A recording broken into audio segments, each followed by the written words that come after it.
Hey there. So, I want you to imagine your morning routine for a second. You wake up, maybe you shuffle to the bathroom, you look in the mirror. You see your face, your reflection, the familiar space of your own home around you. It's a deeply personal moment, right? Now, what if I told you that 9,000 years ago, in one of the world's very first cities, people were having a morning ritual that was profoundly, startlingly different? They would wake up next to the buried remains of their ancestors. Literally, their platforms for sleeping were also their family tombs. Welcome back. I'm Ibnul J. Farabi, and this is Echoes of the Ancients. Today, we're traveling to a place that shatters our basic ideas about early cities, about community, and about how humans have always dealt with the two great certainties, life and death. We're going to Çatalhöyük, a sprawling, honeycombed Neolithic metropolis that thrived from around 7500 to 5700 BCE in what is now Turkey. For centuries, up to perhaps 8,000 people lived here, packed together in a maze of mud brick houses. But there were no streets, no alleyways. You entered your home through a hole in the roof, climbing down a ladder. Your walls touched your neighbor's walls. The entire city was a single, interconnected organism. And within its very fabric, woven into the clay floors and plastered walls, was the physical presence of the dead.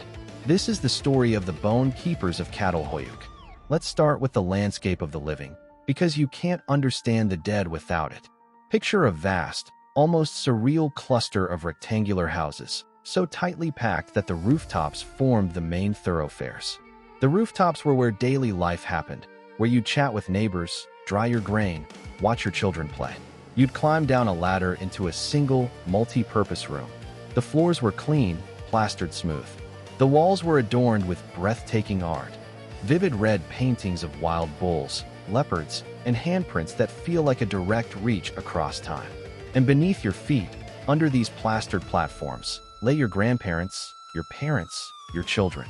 When a person died in Çatalhöyük, the community didn't take them outside the city to a separate cemetery.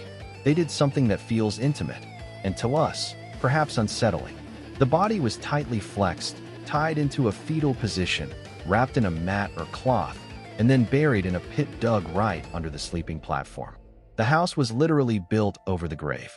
For a time, the dead rested there, sealed beneath the living. The family would sleep, eat, laugh, and grieve just inches above them. This was the first act of keeping, but it wasn't the final one. After a significant period, a year, maybe several, something remarkable happened. The keepers would return. They would carefully, reverently, reopen the burial pit. Now, this is where our modern sensibility really gets a jolt. They weren't just visiting a gravesite. They were retrieving the bones. The flesh would have decayed, leaving the skeleton. And often, they would do something profound. They would remove the skull. The head, the seat of identity, was special. Archaeologists have found these skulls, sometimes grouped together, sometimes plastered and painted to recreate a face, with shells set into the eye sockets. They found evidence that these curated bones, especially skulls, were circulated. They might be taken from an old house to be reburied in a new one, connecting a family to its past as the city slowly rebuilt itself over generations. Or they might be incorporated into foundation rituals, placed beneath a new hearth or a post, literally using the ancestors as a foundational force for the next generation. The dead weren't gone. They were active participants in the architecture of life. They were guardians. They were memory, made physical. So what does this tell us about the people of Çatalhöyük? This practice of keeping and curating bones speaks to a worldview where the boundary between life and death was porous, and where identity was deeply collective. Your existence wasn't just your own brief span. It was a link in a chain that was physically present in your home. You lived with your history. This wasn't about morbid obsession. It was about continuity. In a world without writing, without photographs, memory was a fragile thing. What better way to remember than to literally live with the remembered? The bones were an anchor. They provided a tangible claim to a specific house, to a lineage, to a place in this incredibly dense, streetless society where knowing who you were and where you belonged was everything. It makes me reflect on my own relationship with memory and place.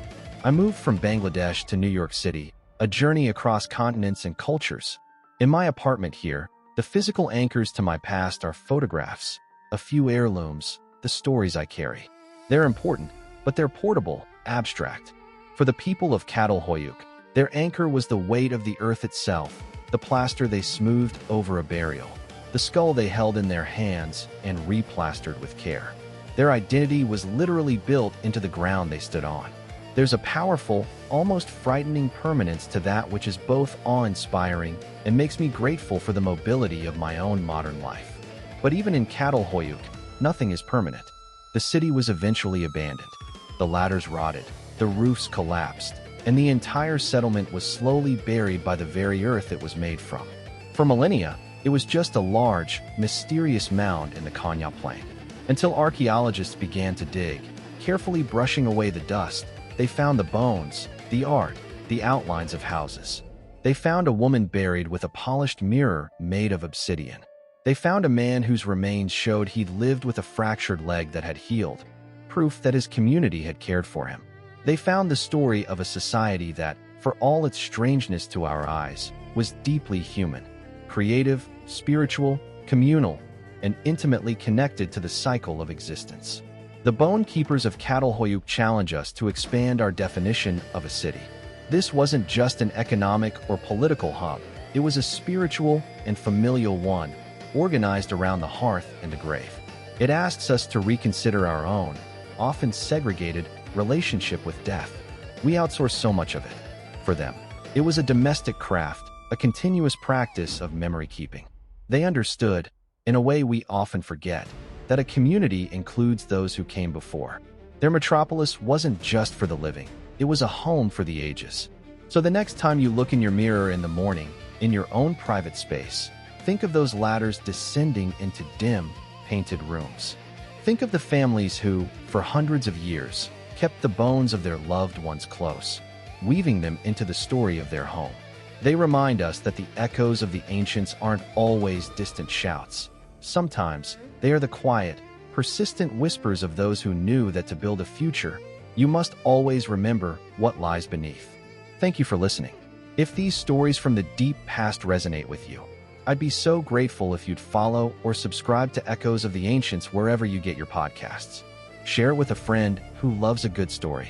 This show is produced by Light Knot Studios. You can find more of our work and dive deeper into the narratives that shape our world at lightknotstudios.com. I'm Ibnul J. Farabi. Until next time, take care.